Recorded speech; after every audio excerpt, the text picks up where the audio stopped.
one nation, under God, indivisible, with liberty and justice for all. Is there any conflicts of interest to declare at this time? I have none. None. Approval of the agenda for June 9th, 2026. I'll second. All in favor? Aye. Aye. Opposed? Motion carries. Alright, so I'd like to introduce Russ Olson. He's here from the South Dakota Legislative Audit. He's the Auditor General for the state of South Dakota. And he's going to present the findings of the audit of the general fund. Russ? Thank you very much. And again, Russ Olson, Auditor General. Certainly appreciate the time to get together with the community and have this discussion. Basically, what is going to take place tonight is my conversation is going to be to the board to present you the report. I have been basically in discussion with the state's attorney. We have clearance to basically release the report. So we'll go through the conversation, questions from the board at any point in time. As far as at the end, if you want to, I can stick around and answer questions from the public if you choose, or if you guys choose to handle that. I have a copy for each one of you. The report will be publicly released based on statute in 10 days. That is what I am required to do.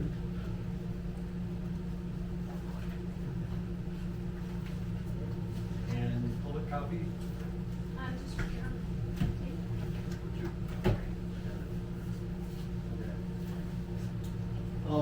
First and foremost, I guess I want to start off with just a few comments of, I realize that this is a very difficult time for the residents and the citizens of Buffalo Gap.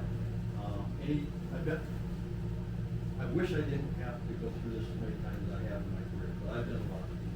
And again, it's a very difficult time for the individuals that live here.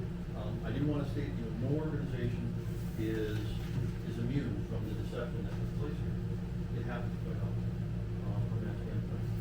I know, in talking with individuals that live here in Buffalo Gap, you guys are strong organizations, strong cities, strong people. You get through this. I know you will.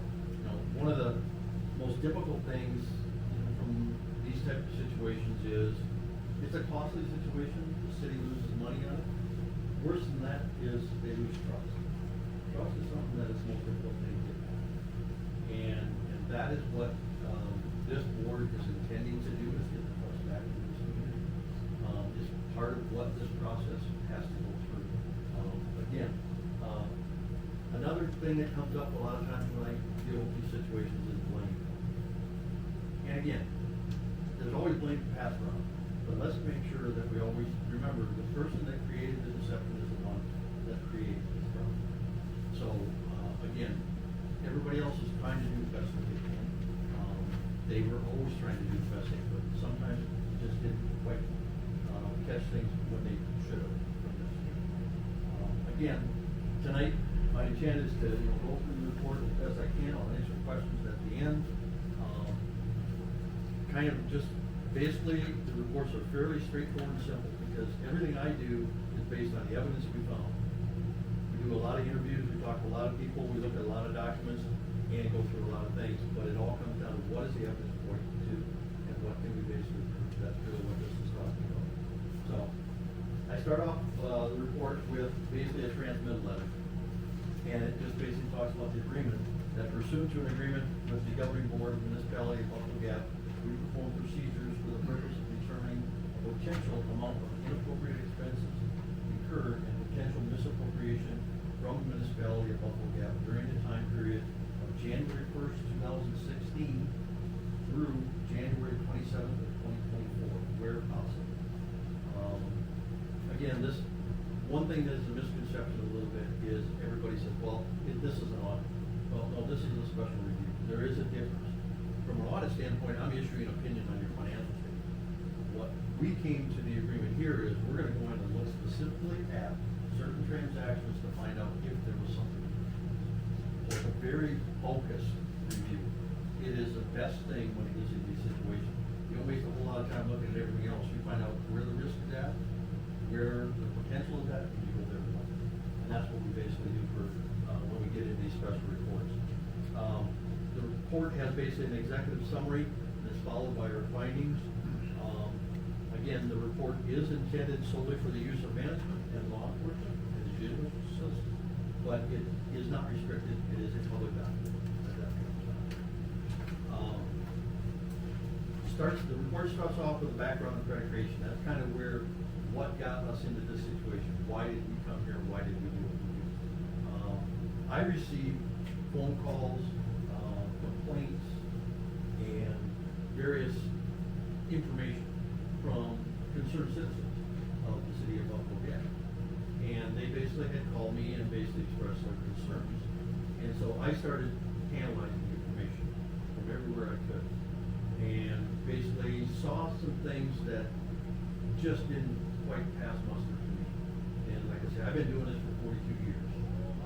And so based on that, I made the choice as the Auditor General to come in and start off what's called an internal control review. What that basically is where you come in and you look at the operations of the city, tell them what they can improve, what they need to do better. Well, basically, when I called the city, the former city finance officer, I basically called her and informed her that I had made the choice for her to do this. She called me back on January 22nd of 2024 and basically said that she had submitted her letter of resignation and that she was no longer going to be the finance officer. Again, certainly everybody has circumstances that come up, but in my business, something like that is a red flag. And so basically at that point in time, that's when we basically said, well, we're still coming in. My auditor that I assigned to this, a gentleman that's been here as long as I have, done a lot of these. Basically, he requested a bunch of information. The information we were getting wasn't really answering the questions. It was not complete, it was piecemeal, it was difficult when that came. He worked for almost a month and a half trying to get it done. At that point in time, him and I basically met. I made the decision to, in conjunction with the city and their legal counsel, to basically contact the financial institution bank. And I went to them and I said, you just give me everything you know. And they were gracious enough and nice enough to basically allow us to do that, or give it to the city and the city gave it to us. And so that, in completing that review of the bank statements, certain transactions popped up when I was reviewing the transactions that basically put up red flags to me. At that point in time, that's when we basically met with the city's legal counsel at that time, explained what we were finding, and at that time we were requested by the city to basically open a special investigation. Now, whether the city would have agreed to do it or not doesn't really matter, because once I come in the door, it's my decision. When that came up. This investigation would have happened right now, based on what I saw from that. My report then gets into the executive summary, which basically talks about the 5 findings that we have. I'm not going to go through those right now. We'll go through those individually on each finding so that we have a complete understanding of that. Scope, I've got a section here that explains what our objectives were. The first thing was to determine, one of the things I noticed was, and through my conversation with city officials, was that there were some concerns with the utility payment and receipt process. And so part of what I laid out as a scope was to determine whether the municipal utility customer payments were properly receipted in the accounting records and deposited into the municipality's checking account and used only for municipal purposes. We also determined whether the expenses paid from the municipality bank account were appropriate for municipal expenditure. We determined whether the charges to the municipality's credit card were appropriate. And we determined whether the former finance officer was paid amounts authorized in the municipality's governing program. So those were the scopes. That's, after I sat down and things out, those are the areas that I saw concern with. So that's what we scoped out this review to do. We go through an approach, and there's an individual approach on each one of these. One thing I will tell you, based on the time and the availability of information, the scope on each one is a little different. what, basically, in many of these cases, the city did not have a record of this. That meant that I had to go through the judicial system, and we had to basically subpoena the record from the actual company. That's what took so long. That's a long process, dealing with some of these multinational companies, getting them to, give us the information. But each one of them has a retention period. So some of the things, I might have it from 2016 to 2024. Others, I might only have it from 2018. Others, 2019. So there's gonna be differences in some of these things. But again, we'll kind of get into that as we go through each one of them. The first finding basically deals with, I'll just basically read the heading of the finance, or the finding. The former finance officer did not properly account for and deposit all municipal utility collections into the municipality's checking account. The utility collections were inappropriately used to make purchases that were not approved by the governing board and were, in most cases, unsupported and potentially inappropriate transactions. The following is a summary of the evidence and information that supports our findings. As many of you are aware, back in February of 2019, the municipality offered the option for utility customers to pay their utility bills using PayPal. So it was paypal.me/Buffalo-Gap. Unusual from that standpoint, one that I haven't ran into from that standpoint, but there are certainly other avenues. When I started looking into it, the municipality, did not have a proper record of the PayPal transaction. We found some information or occasional sheet, those kind of things, but not a complete record. So through the cooperation of the legal authorities, we obtained the detailed transactional information from PayPal. Large amount of data, large request, so that took quite a while. I reviewed the PayPal transaction information and determined that from a period of February of 2019 to January of 2024, utility payments and other payments were made in the amount of $68,612.69.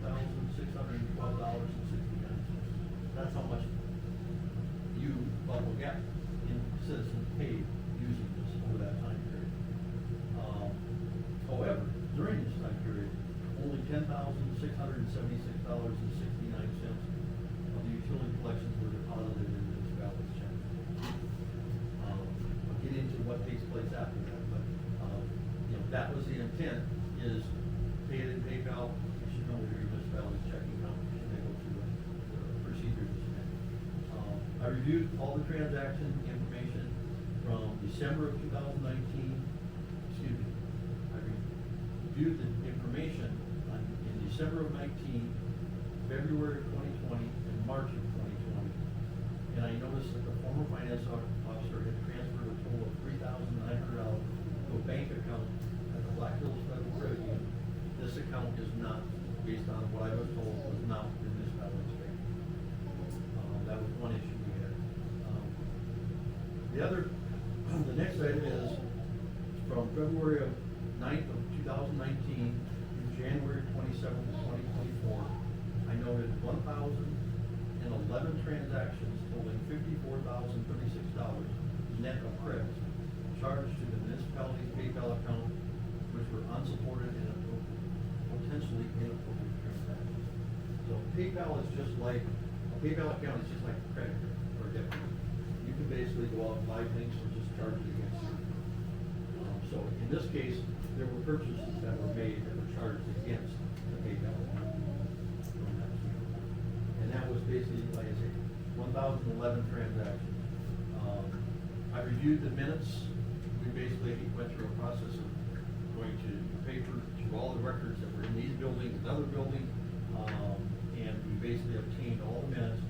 And basically, I did not find any approval for PayPal purchases, and the purchases were not listed in the governing board minutes as opposed to most things. So I didn't see where they had brought it to the board and said we're purchasing this use. So basically, what it comes down to in this case is $68,000 for the utility customer collections were paid through PayPal. $10,676 went into the bank account of the municipality. $3,900 went into account that was not the city's, and $54,036 was spent on purchases that were not approved by the governing board and are potentially. I reconciled the account out, basically, it was closed on January 27th, 2024, that's when the account was closed out. The last remaining amounts were transferred to the city at that point in time. But these, most of these transactions were not what I would call standard municipal purposes. In looking at the detail, there's quite a few that were very questionable. The ones that were, again, they were never approved by the city. And from that standpoint, that's one of the things I look at. What's in that list? What you guys just basically have approved, that's what is the appropriate thing. Anything that's outside of that is questionable. So, that was my finding one. One of the, probably most difficult, and from a review standpoint, because of the sheer amount of data, and trying to tie everything down to certain customers and everything else. So, that would, any questions from the board as far as finding one? I have information. Finding two, the former finance officer made inappropriate payments to a Sigourney Amazon store credit card account not related to the municipality of Buffalo Gap from the municipality's bank account in the amount of $26,394.50. I then go through and summarize the evidence. Basically, again, I talked with the board members through this investigation and said, okay, do you guys have an Amazon store credit card account? They did not. And again, at that point in time, I went to, based on seeing payments coming out of the First Interstate Bank, I went to basically law enforcement and the judicial system, and we subpoenaed the records from the company themselves. So basically, from reviewing your bank statements, I noted that from the period of January 1st of 2019 to January 31st of 2024, we found 48 instances totaling $26,394.50 where the former finance officer made online payments from the municipality's bank account for payments for the Amazon store credit card account not related to the city.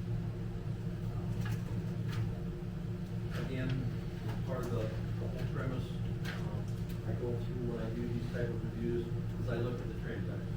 So I'm looking for, are there things in this transaction database that could be misspelled? Or were they approved? Those type of things. The city did not have record of the Amazon store credit card account. We had to get that from the company themselves. And from that information, that's where we got a little difference in time. They were able to provide us the detailed transactional information from February 2nd, 2019 through December 26th of 2023. It was 604 transactions totaling $26,375.70 for purchases that were unsupported and potentially inappropriate transactions. So, in looking at the transactions, I want to be fair to what the evidence showed. So, in part of my review, I looked at every transaction, looking at it from the standpoint, would a city buy this? Does it make sense? And if they did, I gave credit. I said, okay, even though it maybe wasn't approved, I'm not going to go down that road.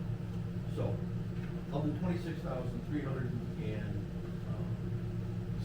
of the $32,000 total charges that were in this account, I figured about $5,500 could have been misspelled. That leaves me with $26,375 that are, in my professional opinion, are not city. And it's pretty straight up. It really is. So I've got a table in the report itself that basically shows what the municipality paid for, what another non-municipal account paid for with this Amazon store credit card, and what was left.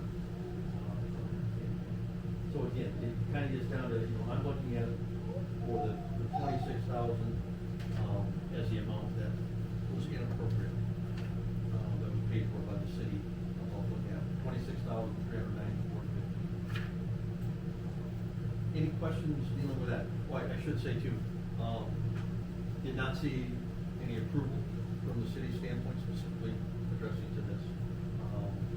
So, again, just wanted to make sure everybody understood that.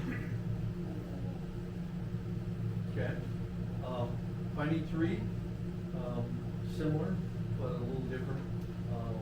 Unsupported potentially inappropriate charges were made to the municipality's credit card assigned to the former finance officer. When we talked with the city, they said, yes, we do have city credit cards.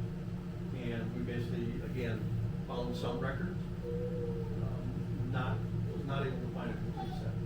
And so we again went to the actual company themselves, got their transaction information. There were 4 credit cards. They had names assigned to them. In the statement, we could see who charged what, who did what. We went through and analyzed all of those from that standpoint. Basically, again, looking at it from, are there charges that don't make sense for the city? And so based on reviewing this, we saw that to the credit card that was assigned to the former finance officer, amount of $5,404.06 in inappropriate charges. In addition, we noticed an unapproved, unsupported, and potentially inappropriate charge in the form of a balance transfer. A transfer was made to the municipality's credit card in the amount of $6,503. So again, inappropriate charges from that standpoint. Looking at the city's credit card, again, understand it is convenient sometimes and sometimes necessary for a city to have that credit card. One of the things that I will tell you is it is an area that is potential for abuse. You have to make sure that if you're authorizing credit card use for your municipal employees, they're accountable. That means they charge something, they bring you the receipt. They don't bring you the receipt, it comes out of their paycheck. Or they basically have to go back and get a receipt, something to support. And again, that's what prevents people from looking or basically potentially misusing it. The other thing is making sure that all the documentation is kept. Do you need 4? That's your guys' choice, that's not mine. You guys make that management decision, what is the right one, how do we control it, what do we do? It is a credit card, which is good. I've had some cities that have got debit cards. Please don't ever do that. That's not a good thing. It goes directly against your bank account, it's very risky. Based on when I looked at the credit card transaction data that we got from the credit card company, we noted 76 transactions charged to the credit card assigned to the former finance officer that were inappropriate. I've got a table in there that says what those charges were that I thought just weren't appropriate. eBay charges, every plate, Target, Kohl's, that just doesn't make sense in most of those cases. And again, I treated this the same as the other ones. If I looked at it as a potential that it was an appropriate municipal charge, I didn't put it in this list. So this is basically based on my review.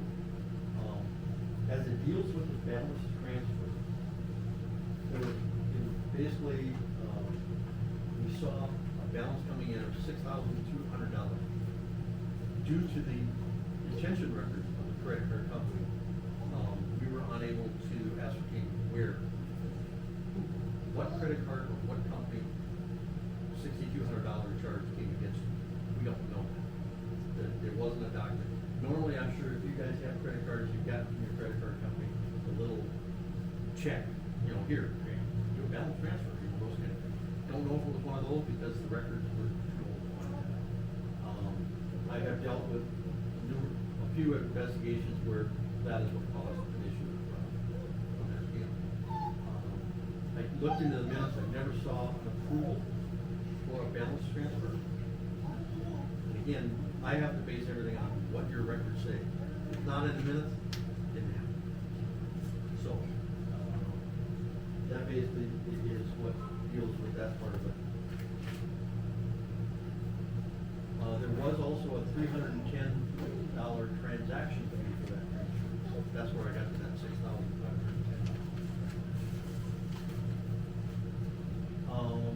Any questions on finding 3? Are you guys still have your credit cards? We can't get credit cards because of the reputation, so we've struggled to purchase items that we need because we don't have a credit card. Yeah. The bank will no longer issue one because this. Yeah. That's, and again, didn't realize that, but, understandable. It's a matter of time, we just have to wait it out. Finding 4 is the former finance officer made inappropriate payments to credit card accounts not related to the municipality of Buffalo Gap. The municipality of Buffalo Gap's bank account was charged for $12,885.30. This deals with, basically when I was reviewing the bank statements that your financial institution was gracious enough to give to you guys and me, that's when I noticed these transfers. I had to basically wait for part of the legal process and the judicial process until we could get the information from those companies. I was able to finally obtain that information and determine that they are not City of Buffalo Gap, which was what I suspected from that standpoint. So basically, what it is there were 2 payments for 2 credit card accounts. One was a Discover credit card account, the other was a Citi or CITI credit card account. And basically, by using or reviewing the bank statements and getting the information, since it wasn't a municipal account, there was no records here. That's what took us a while to get the subpoena. We basically had to support the whole thing. So what I found was during the time period from October 23rd, 2017 through December 31st, 2023, there were 10 online payments or ACH withdrawals from the municipality's bank account totaling $9,027.29 issued to pay a Discover credit card that was not related to the municipality. There were 3 payments made to a Citi card totaling $3,858.01 that were not related to the municipality. Again, one of the items that was noted. I will, again, having done this quite a few times, one thing I will tell you is, as a small city, that you can do as you go forward. Right now, you've got online access to your bank account, I'm assuming? No? Okay. If you don't, that's fine. If you do, basically get everybody up, all boards have query access. That supports in. And finding, some people go, well, they don't trust your account. No, that's not it. That's a protection. That's what that is. The other thing is, if you don't, when you get your bank statements, bring it to the board. Give them. We need that. Yeah, because again, I've had other boards that I've dealt with where they go, "How we didn't know what we've done." I said, "Did you ever look at a bank statement?" They go, "Well, no, we're not. I'm not an auditor. I'm not an accountant." You don't have to. You gotta get it. Look at it. It's pretty easy to really from that standpoint. The other thing is, one of the things that I deal with a lot of entities is it's better for all involved to prevent something like this from happening rather than detecting. And so prevention-wise is open, ask questions, show everything. So always communicate, always bring it up, always show. It's just better for everybody. The final finding I have is, again, one that is a little different. And basically what I looked at was the payroll that was paid to your former finance officer. I did basically a calculation of what was authorized and what was actually issued in checks. And I based on that summary, looked at it that there's some potential for an overpayment of salary of $21,950 in payroll. And so what I did in this case is I looked from January 1st of 2021 through December 31st of 2023. Numerous payroll checks were issued during that time frame to the former finance officer, and they didn't agree with the salary that was authorized annually by the board. There can be reasons for that, different things that take place. But again, I look at what the city said. So what the city said in 21 was, their January board meeting in 2021, they basically said that the salary for the finance officer was meeting or extra project. In 2022, it said the finance officer salary was $650 per month plus $50 slash additional meeting. In 23, it said finance officer raised to $800 per month slash $50 per additional. So that's what the board said. That's what the board said. And so what I did then is I took what was authorized, what meetings you had, and I calculated it on the. And so basically I said the authorized salary for each one of those years was, $7,200 in 21, $7,800 in 22, $9,600 in 23 for a total of $24,600. Then I counted up meetings. I said, okay, based on this, you guys had 48 meetings with the additional ones that are in there. That was basically totals of $2,400 during that 3-year period. So that's what I'm saying the board authorized, which was $27,000 in those 3 years. And then compared it to what was paid. And what actually was paid during that time period was $48,950 for those 3 years. That's where I get to the overpayment or potential overpayment of $21,950. So again, putting it in a number, from 2021 to 2023, the city held 48 meetings. The former finance officer, so if the former finance officer was to receive what she was paid, the city would have had to have had 483 additional meetings or special projects. Based on my discussion and interviews, that wasn't the case. Certainly there may have been some special projects and things in there. Again, the meeting minutes have to basically support. That's what I look to. That's your record of what took place. So if there's additional meetings, if there's additional things, that should be notated in the minutes. I have to say, this is what the board said. Was that 3-year period, $27,000. During that time period, that's what she was paid. The rest is basically not supported by the records. So that's basically where we have left that. That was my 5th finding. I then summarized all the findings on the back page, summary findings. So finding number 1, which dealt with municipal utility collections, was $57,936. Unsupported payments to the Amazon store credit card, $26,375.71. Unsupported potential inappropriate charges to the municipality's credit card, $11,914.06. Unsupported potentially inappropriate payments to the credit card not belonging to the municipality, $12,885.30. And total payroll payments more than authorized pay, $21,950 for a grand total of $131,061.07. Yes. My question is, I don't know if I'm gonna ask it correctly, by the board's approval, which is supposed to be $27,000 in taxable wages, will we pay the IRS taxes, do we pay the taxes based on 27,000, or do we pay it based on 48,000? We only paid about 27,000. Are we on the hook for that, or was that some of the money that we had to pay out? That, you paid it on the full, Okay. with the catch-up. I mean, after they finally got, things squared up with it. Yeah, So yeah, that was part of the deal. That's what the check said. So, whether it was, whether withholdings were properly calculated, properly done, that's a different story. And they were not, and so just within the last 6 to 8 months, we haven't noticed. I've had to provide the IRS a copy of all the information we have on payroll because it didn't match, because we had a bigger number than the IRS had. So we will be getting a bill for that additional. And again, just a suggestion, when it comes back to your legal counsel and this board, have a discussion. Explain the situation. Negotiate. And I've been involved in a lot, and they're willing to listen to me. Not as much as I can do. They are willing.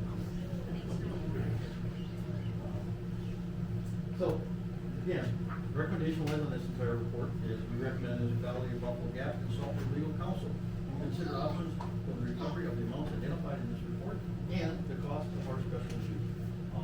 The way that our operation works is I set a billing rate based on recovery. We recover costs, that's what we try to do. There's certain things the legislature allows me to not have to recover, which is assistance. So if I'm getting a call from your finance officer, we don't bill that kind of stuff. But on these investigations and on our audits, we do bill. And so we only bill for the actual hours spent on the investigation or on the audit.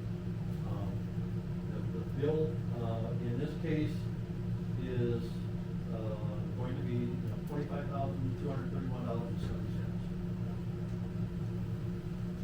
That's the bad part, is the bill comes to you, from that standpoint. It is certainly something that through your legal counsel and through the court system, you can see. There's a possibility, from that standpoint. I have filed this with the state's attorney. I've had the discussion with this report with the state's attorney, from that standpoint. And law enforcement has been extremely beneficial and helpful. The Department of Criminal Investigation and our office work together all the time on these kind of things. And they're great partners, from that standpoint. So I do appreciate everything they did. I appreciate, the cooperation that I received from the people of Buffalo Gap. I had a group of my auditors come down here and mull over the city looking for everything and anything. We did in essence, what I call an inventory. I wanted to know what was here, what wasn't here. From that standpoint, that helps me to know that I'm not overlooking something. We appreciate all of you, the time you put in. Again, very sorry for what took place. You're a strong community, you can recover. I go back to a lot of communities that I've done these investigations in, and most of them all come back strong. And that's what my hope is for you guys, is the same thing. So, with that, unless you guys have some questions, that is the content of my presentation. So I do have a question from an accountability standpoint. So you outlined earlier what our responsibilities are as a board, and that's to review, at least what the finance officer is doing, the financial documents, the bank statements, to stay involved and communicate with, and now it's Matt right now. But what is the accountability of the board members for?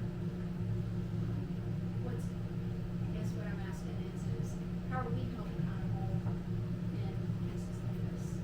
Well, and again, one of the things that always takes place is, the board is, again, you're the check and balance against the finance officer who has the control of the account. So, what you need to do is you need to be that preventative control. You need to be there looking on an ongoing basis. Now, from the standpoint of liability-wise, there isn't individual. Because the only way that we get into that is if we would have saw something, in the evidence that would have led us to believe that it was being done for a specific purpose. We did not notice that. Now, again, it's a little difficult in this case because of the time frame and because of the record state that they were in. We didn't always have everything listed. One of the, and again, in talking with many boards about this, it is difficult because, again, a board member that's there feels responsible. They would, it's always, why didn't I catch this? I should have caught this. I should have known. That kind of, and again, woulda, shoulda. I mean, it's a typical thing. Changes so that you're going forward, that you do ask the questions, look, continually put that prevention critical. And again, I always bring this back to the finance officer because it isn't that they don't trust the finance officer. That is not the point. The point is it protects the finance officer. Then if there's somebody out here in the public that says, well, he's doing that, you guys can go, no, he's not. We ask, we look, we talk. And you can show them the documents to the public, because that's what they're there for, it's designed for them. So, that is a protection. And good people don't have problems with internal controls or accounting controls because they protect you. And that's really why we put these things in place. Now, I'm also on the other side of the table, as a public. It's sometimes difficult because it takes time. And that isn't always easy. It's kind of like, well, marriage, you get this stuff. Sometimes there's things in the background that we just basically don't know or will not know until it takes place. Explain it the best you can from that But personal liability wise, no. I mean, overall, the city has, should have the road trail policy. So I guess, where that goes from here, we'll see.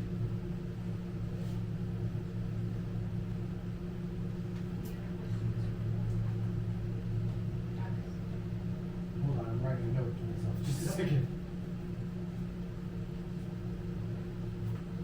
I lost it, I was gonna say, I'm writing notes, I can remember. I guess my question is still kind of on the level of what Christine was asking about accountability. I know some of it comes down to, public, you know, asking questions, which moving forward, I hope we're putting policies in place that are, good for the public to see the transparency of what we're doing. But I remember when I served in the county, there's still accountability for something wrong, however, it's using this. Once you leave the board, there's no accountability for those individuals moving forward. I'm sorry, I didn't get that. There's no accountability. When you're sitting on the board, there is accountability if something happens and you're dealing with transactions or things that aren't happening right. When you leave the board, there's typically no accountability unless there's some criminal action. And that's typically correct for across the state, like you notice and see. And again, unless the evidence points you to the point that there was interaction, that there was collusion, that there was something else going on. And again, based on our review, we did not notice anything of that nature. So, it doesn't mean it, I'm not gonna say never, I never do that. But, again, from that standpoint, the red flags we got didn't necessarily lead us in that direction. So, again, there always is potential, but in this case, not based on this report.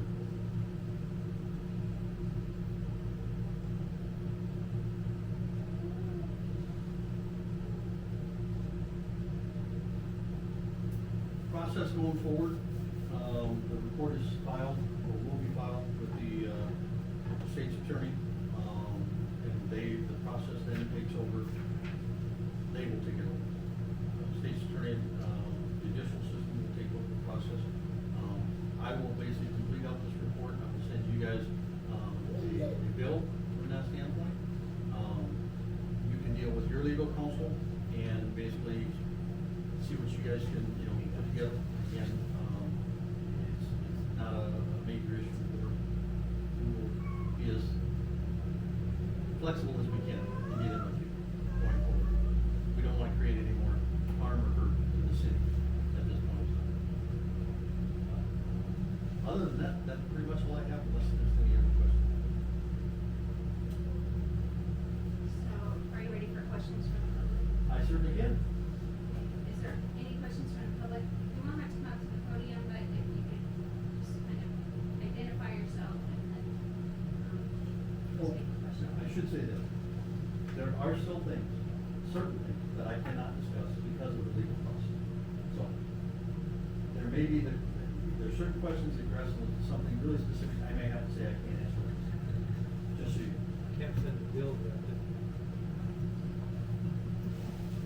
So Tom, you have something? Do You I? have- I see you on the edge of your Well, seat. it's just blows my mind just a little bit. It's gonna be pretty good. Well, and again, these investigations are a long process.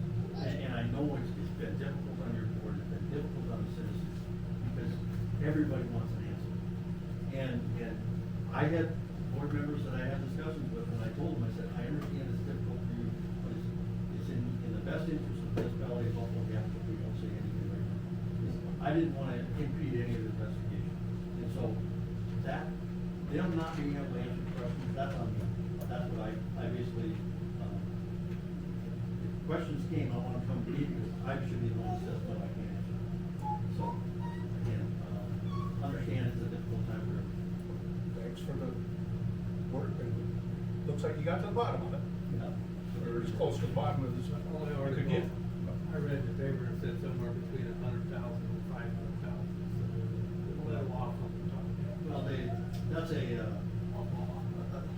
law statute, so there's 100 to 500 is this level. And So, yeah, it's a big level. And so, that's just based on the chart.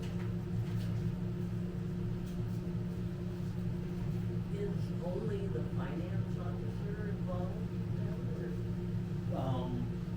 Yes, I mean, from the standpoint of, were there others that knew or should have known?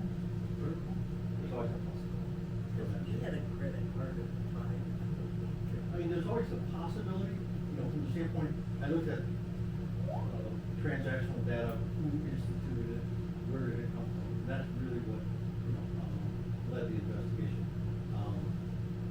Certainly, there's other things that have been discussed either by my staff or myself with the city to try and tighten up everything, you know, from the standpoint of accountability, making sure we've got support documentation, listings, those kind of things. Because a lot of times, I don't have the evidence to say yes or no. And so I always fall to the other side. I don't want to accuse somebody if I don't have the evidence.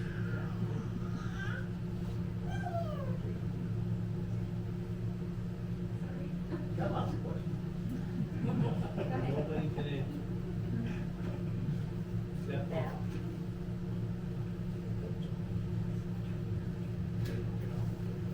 Well, otherwise, I want to thank everybody for allowing me to come present. I'm always there. Anybody's got questions, concerns, issues, reach out, let me know. Steve, here's another question. How often, now that we got a new county board members, trustees, should they do an audit? Okay, basically the way this is in statute is defined that for municipalities, there's 3 different levels. So if you have over $600,000 in continual revenue, then you have to have either an annual or a biannual. So either one every year or one covering 2 years every 2 years. That's if you're over that level. Then there's another level in between, and that's if you have $100,000 worth of revenue to $600,000. Then, once every 5 to 7 years, you have to have what's called an internal control review. And that is what basically we started down the road when I called in and said we're gonna come down. If you're under $100,000 in continual revenue, there is no audit. That's what's been happening. Yeah, and so Buffalo Gap was right there, Yeah. right below, as you raise your rates, as you basically now add on your surcharge, you're gonna probably move above 100,000 on a continual standpoint. Now, again, I look at it from the audit standpoint, if I have a small city and 1 year they get a grant, it jumps up, and then they don't, well, I'm not gonna throw the expense on that. So I look for continuing, ongoing, and so Buffalo Gap is right there, and that's part of what I analyzed. And that's when I came to the city back, and to the former finance officer, when I made my decision I was gonna come in, I basically told him, I can see your trend, and I can see that you were half been over, and we're gonna come in and do it. And that was by my choice. I have the ability in statute that, the levels tell you when you have to. I have what's called special interest. I can do it if I think it's necessary. And so, in this case, I felt it was necessary. So how often do they turn in a financial report every year? They are required by statute to turn in an annual report on a yearly basis. The statute was changed, it's now May, that they present and get the financial statements done. And so that should be done every year. That should be presented to your board every year. That should be published in your paper, from that standpoint. We have standardized forms that allow and help cities to put it into form this way. And so one of the things statutes tell me, and as the Auditor General, we have to basically give to cities the forms and the manual that says this is how it should be. And so we have that. So yeah, annually they should do an annual report. And that's been done for the town of Buffalo Gap, the report was approved. On the March 2nd meeting, and, it just went to publication, so you'll see it. Or even I call you when I see something. And I will tell you, with the change in the law, that they did basically with municipalities basically moving the date. I got a phone call. I really did, because it always used to be the first meeting in March. That's when you had to do it. Well, I must have got 50 calls in March and April. Where is it? They changed the law. They changed the law. Yeah. And again, you can always do it early. That's just, yeah. And again, Matt, with you being, new to the plan, reach out if you ever have questions, concerns, or want any help for assistance. I've got auditor stations throughout the state of South Dakota. We're certainly willing.